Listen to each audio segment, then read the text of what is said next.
تھے لوگوں کو اللہ اللہ سکھاتے تھے. ایک جنگل میں جا رہے تھے سفر میں کہیں, تو ایک جگہ جو ہے رات پڑ گئی, ایک درخت کے نیچے قیام کیا. جب قیام کیا تو رات کو آنکھ کھلی تو سنا کہ دو بندے آپس میں باتیں کر رہے ہیں. آنکھیں بند ہیں, کان کھلے ہیں, یعنی نیند کھلی ہوئی ہے. جاگتے میں آواز آئی, ایک بندہ کہنے لگا اس کو ہم چھیڑیں, تنگ کریں, یعنی کسی بیماری میں, کسی دکھ میں, کسی تکلیف میں, کسی مشکل میں, کسی پریشانی میں, کسی ناکامی میں, کسی الجھن میں اس کو مبتلا کریں, اس کو مبتلا کریں. دوسرا کہنے لگا چھوڑ, تجھے اس نے کیا کہا ہے, تو اس کو کیوں تنگ کرتا ہے؟ نہ میں اس کو تنگ کروں گا. ایسے قوم کو جاتے جاتے کسی کو انگلی لگا دی, کسی کے آگے پاؤں کر دیا, پاؤں کے بل گر گیا. کوئی کیا کر رہا ہے. بعض لوگوں کا مزاج ہوتا ہے, یہ لوگوں کے مزاج میں کمی ہے, شیاطین کا مزاج ہی یہی ہے. اس لیے جو اس مزاج کا بندہ اس کو شیطان کہتے ہیں. ہاں عمومی معاشرے میں نا وہ بڑا شیطان آدمی ہے, اس کا کام لوگوں کو تکلیف دینا ہے. تو اس نے کہا اس کو تکلیف نہ دے. اچھا یہ اب سن رہا ہے, یہ سن رہا ہے. اس نے کیا کیا, دل ہی دل میں شہد اللہ انہ لا الہ الا, یہ قرآن پاک کی 2 آیتیں بغیر حساب تک انمول خزانے میں, قرآن پاک کی آیت ہے. یہ اس نے دل ہی دل میں پڑھ لی, بس ایک دفعہ پڑھ لی دل ہی دل میں. جب دل ہی دل میں اس نے پڑھ لی, دل ہی دل میں, جب دل ہی دل میں اس نے پڑھ لی, اب دوسرا کہتا ہے جو نیک تھا, شریف تھا, ایک شریر تھا, انہوں نے کہا اب بتا, تیری اور میری ذمہ داری ڈیوٹی لگ گئی ہے, صبح تک کسی حفاظت کریں. تجھے کہا تھا نہ چھیڑے اس کو, اب تیری میری ذمہ داری لگ گئی ہے کہ صبح تک کس کی حفاظت کریں. اس نے کیا کیا, بے بس تھا. 2 جنات ہیں, ایک شریف ہے, ایک شریر ہے, اور مجھے تکلیف دینا چاہتے ہیں, کیا کریں.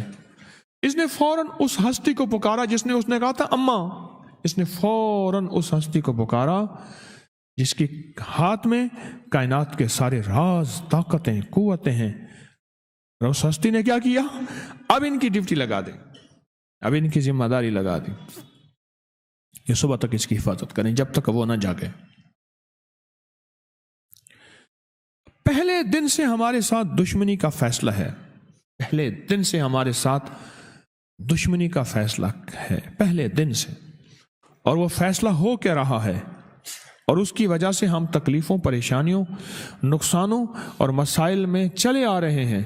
اب اس کا تحفظ کیا ہے, اس کی حفاظت کیا ہے, کیا کریں. ایک خود لڑیں, ہواؤں سے لڑنا. ہمارے یہاں ایک مائی تھی, اس کا بیٹا تھا, کہنے لگا میرا پتر ہر وقت ہوا ہی نہ لڑ دے, ہر بندے سے لڑتا ہے, ہواؤں سے بھی لڑتا ہے سارا دن. تو ہوا سے کون لڑے گا. ہم خود کہتے ہیں ہوائی چیزیں, جنات کا نام ہم نے ہوائی چیزیں بھی رکھا ہوا ہے, کہ ایسی چیزیں جو ہوا کے جھونکے کی طرح نظر نہیں آتی. ہمارے معاشرے میں جنات کو ہوائی چیزیں بھی, اوپر کی چیزیں بھی کہا جاتا ہے, ہوائی چیزیں بھی کہا جاتا ہے. ہوا سے کون لڑ سکتا ہے.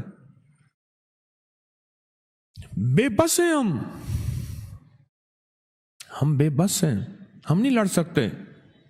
پھر ایسی طاقت کو لے آئیں, ایسی طاقت کو لے آئیں جو لڑ سکتی ہے, اور وہ اللہ ہے, اور اس کی طاقت ہے, اور اس کی قوت ہے, اور اس کا 100% جمال ہے, جلال ہے, عزت ہے, عظمت ہے, وقار ہے, شان و شوکت ہے. وہ طاقت ہے جو لڑ سکتی ہے, کوئی نہیں لڑ سکتا. یاد رکھنا, جنات شیاطین سے کوئی نہیں لڑ سکتا. میری بھی زندگی گزری ہے روحانیت کی دنیا میں طالب علم کی حیثیت سے. کوئی جن تابع وغیرہ نہیں ہے, لیکن ان سے لڑ کوئی نہیں سکتا. ان سے اگر اللہ کی مدد ساتھ نہیں ہے, اور اللہ کے نام کی طاقت اور ڈھال ساتھ نہیں ہے, ان سے کوئی نہیں لڑ سکتا. اور نہ لڑنے کی کوشش کرنا. اللہ کی مدد, یہ آیت الکرسی کیا ہے, یہ ساری اللہ کی مدد ہے, اللہ کی منت اور خوشامت ہے. ترجمہ اٹھا کے دیکھ, یہ آیت الکرسی ساری میری اللہ کی منت اور خوشامد ہے. اللہ لا الہ الا هو الحی القیوم, مولا تیرے علاوہ ہے ہی کوئی نہیں, لا الہ الا الحی, تو ہمیشہ زندہ ہے، موت نہیں، القیوم، سب مٹ جائیں گے تو قائم ہے، لا تاخذہ سنہ، اے مولا تو وہ ہستی ہے جسے نہ نیند آئے نہ اونگ آئے، ولا نوم، لہ ما فی السماوات و ما فی الارض، ساری کائنات، ساری زمینیں، سارے آسمان مولا تیرے ہی ہیں، حکومت تیرے پاس ہے۔ من ذا الذی یشفع عندہ الا بإذنہ، کون ہے جو سفارش کرے، تیرا امر ہوگا تو سفارش ہوگی، تیری حکومت طاقت کے سامنے کوئی بندہ نہ ہل سکے، نہ آنکھ اٹھا سکے۔ یعلم ما بین ایدیہم وما خلفہم، تو ہمارا پچھلا ڈیٹا بھی جانتا ہے، تو ہمارا اگلا ڈیٹا بھی جانتا ہے، ہماری پچھلی کیمرے کی ساری ریکارڈنگ تیرے پاس ہے، ہماری اندھیرے اجالے تیرے پاس ہیں، ہماری صبح شامیں تیرے پاس ہیں، ہمارے دل کے تصورات تیرے پاس ہیں، دل کی سوچیں اور خیالات تیرے پاس ہیں۔ ولا یحیطون بشیء، اور تیری طاقت ہر کسی پہ غالب ہے، احاطہ کیا ہوا ہے، الا بما من علم، الا بس تیرے علم میں ہے، وسع کرسی، تیری کرسی بڑی وسیع ہے، تیرا اقتدار بڑا وسیع ہے، تیری حکومت بڑی وسیع ہے، تیرے پاس کئی سکندر آئے اور گئے، کئی سکندر آئے اور گئے۔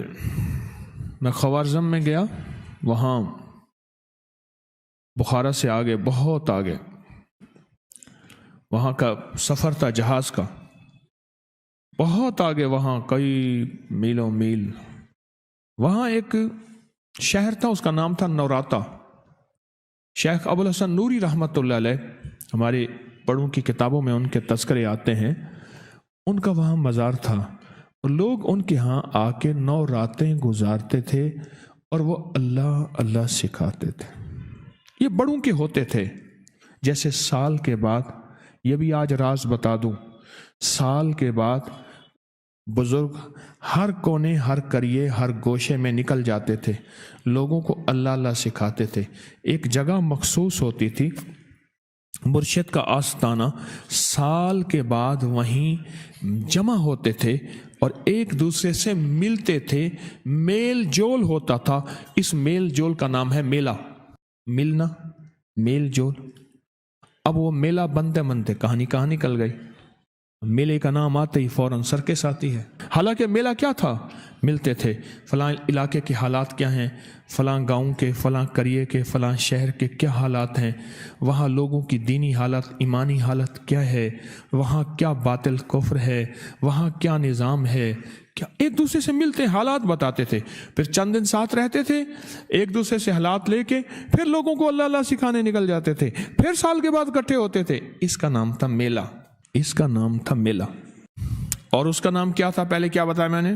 نوراتاں۔ نوراتے کسی درویش کے پاس آتے تھے، اللہ کا نام بھی سکھاتے تھے، دم بھی کرتے تھے، دعا بھی کرتے تھے، اس کو اللہ اللہ بھی کراتے تھے، بھلا چنگا، صحت مند، تندرست، مسائل کو حل پا کے چلا جاتا تھا۔ یہ تھا نوراتا۔ شیخ ابو الحسن نوری رحمۃ اللہ علیہ نے 9 راتوں میں لوگ آتے تھے۔ میں کہنا یہ چاہ رہا تھا، ان کے مزار کے اوپر نا ایک بہت بڑا قلعہ تھا، انگریز اس کے اوپر سارے چڑھ رہے تھے، اونچا قلعہ تھا۔ میں نے اگلا سفر کرنا تھا، میں قلعے پہ نہ گیا، میں نے کہا کس کا ہے؟ اس نے کہا سکندر اعظم کا قلعہ ہے، آج سے کئی ہزار سال پہلے اس نے یہ قلعے بنائے تھے، یہ اس کی کرسیاں تھیں، ایک میرے رب کی کرسی ہے، وسیع کرسی، وسیع کرسی۔ سکندر کے قلعے ہیں، سکندر کہاں کہاں آیا، نہ گورے سکندر نہ رہی قبر دارا، نہ گورے سکندر نہ رہی قبر دارا، مٹے نامیوں کے نشاں کیسے کیسے، زمیں کھا گئی آسماں کیسے کیسے، نہ گل ہیں نہ گنچے نہ بوٹے نہ پتے، ہوئے باغ نظرے خزاں کیسے کیسے، ہر ایک دل پہ ہے داغ ناکامیوں کے، نشاں دے گیا بے نشاں کیسے کیسے۔ اس کی کرسی ہے۔ کہتے میں نے آیت الکرسی پڑھی ہے، آیت الکرسی پڑھی تھی، میں دیکھو میری کیا مدد ہوئی، آیت الکرسی پڑھی تھی، دیکھو میری کیا حفاظت ہوئی۔ بس آیت الکرسی پڑھنی تھی، وہ چیز یوں چلی گئی۔ آپ اپنا واقعہ سناتے، وہ آیت الکرسی بنیادی طور پہ میرے رب کی ساری منت اور خوشامد ہے۔ وَهُوَ الْعَلِيُّ الْعَظِيمُ، مولا تیرا علو العزم عظمتیں اور تیری کبریائیاں میں بیان نہیں کر سکتا. یہاں بندہ آ کے نا ایسے حاجز آ کے ہاتھ باندھ جاتا ہے کہ بس میری بس ہو گئی ہے، میں تیری عظمتوں کو بیان نہیں کر سکتا. جب ہم بے بس ہو جائیں پھر ایسی طاقتور چیز کو پکارے جس کے پاس اقتدار بھی ہو، اختیار بھی ہو، طاقتیں قوتیں بھی ہوں اور زوال نہ ہو، سرمدی جاویدانی ہو.